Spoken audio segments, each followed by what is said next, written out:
বাবা ধৰ্মক্ষেত্ৰ পৰা ঘূৰি অহা ৰাস্তাতে নিশ্চয় কিবা কৰিব লাগিব নহ'লে হয়তো পাছত পৰা তাকে সকলোকে লগে লগে কৰাব লাগিব নহ'লে হয়তো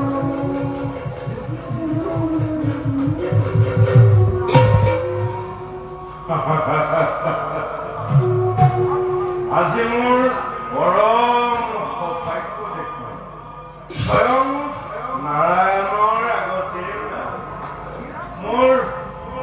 প্ৰণাম গ্ৰহণ কৰিব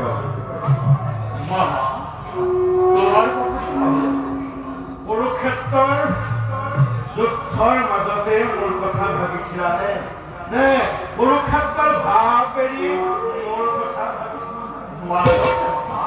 তেনেহ'লে আমাৰো চাউল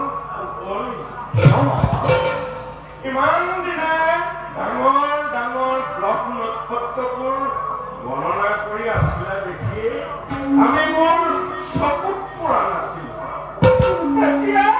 মই সেইবোৰ শেষ কৰি তেতিয়া সৰু সুৰা তৰাৰ লেখত ধৰিলে আমিতো প্ৰক্ৰিয়া কৰাহে আমাকতো সহায়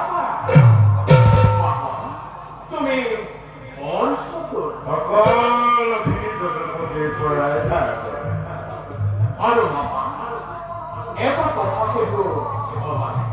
অন্তৰ্যামী নাৰায়ণে নকলো আৰু কোৱাচোন এই কুৰুক্ষেত্ৰ ৰণত বাৰু তুমি তাৰ পৰাজয় পৰাজয় হ'বলৈ আৰু বাকী নাই এতিয়া ভাল পাইছো নে বেয়া পাইছো যদুপতিয়েহে জানে কৰোৰ আশ্ৰয় থাকি দুৰ্যোধনৰ ইমান বিশ্বাসঘাতক হৈ বিশ্বাসঘাতক পালা কিয় আৰু তৰলৈ আমাৰ কি জানে তুমি নিষ্ঠুৰ আৰু তুমি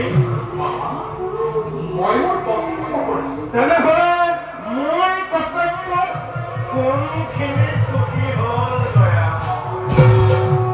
ভাগিন ভাগিন বুলি মুখৰ অমৃতেৰে ফুলাই অন্তৰৰ চিৰসঞ্চিত ফলাফল বিষ কৰাতকৈ সন্মুখে যুদ্ধতে অতি ধন কৰি অদ্ভুত আচৰণ কৰা অনেক শ্যামা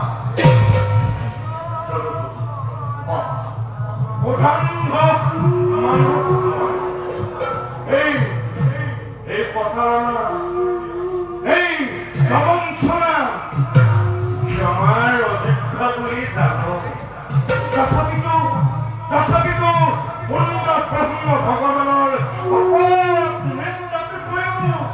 মোৰে আচৰণ বেছি তোমাৰ কাৰণে একো নকৰি ধ্বংস হ'ল স্বৰ্ণময় ধ্বংস কৰিছিল ৰাজ ভটা তিনিখনে আৰু এই ভাৰত ভূমিত সুবৰ্ণত পৰিণত কৰিলা তুমি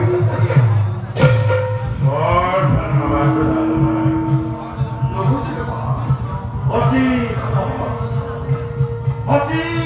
সহজ এই বড় পদক্ষেপী শক্তি দুৰ্যোধনৰ অন্নেৰে প্ৰতিপালিত দৰিদ্ৰ সকলেৰ প্ৰবঞ্চক প্ৰতাৰক এই দৰিদ্ৰ সকলেৰ মূলৰ ওপৰত ভাৰত যুদ্ধৰ সকলো দুখ সকলো কলংক জাপি দি যেতিয়া অগতিৰ গতি জগতৰ প্ৰতি শ্ৰীকৃষ্ণই যেতিয়া হাত সাৰিব খুজিছে এই সকলে সামান্য তাৰ জনম ধন্য তাৰ জীৱন আৰু সেই জীৱনৰ গৰাকী তুমি যদুপতি মোৰ সহজ প্ৰণাম পৰিভাষা